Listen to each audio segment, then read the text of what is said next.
Hai brother, kembali lagi di channel kita Retail Racing Evolution.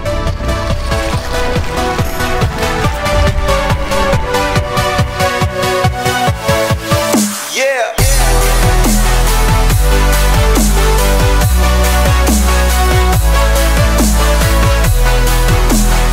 Kali ini kita pasang Ronin Hanzo di Yamaha NMAX. Langsung aja kita lihat detail produknya. Let's go! Ronin Hanzo ini memiliki looks knalpot standar, bisa 3 suara, dan memiliki 3 sekat layaknya knalpot standar bawaan pabrik. Nggak cuma itu aja, Ronin Hanzo ini juga bisa tambah cover samping kayak gini. Memiliki panjang silencer 30 cm. Untuk varian warna, tersedia warna silver dan juga hitam.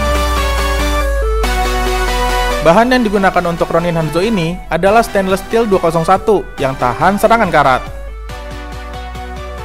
Dengan fitur DIY glass wool repack, kalian bisa ganti glass wool sendiri tanpa bongkar knalpot. Cukup pakai kunci L, semuanya pasti beres.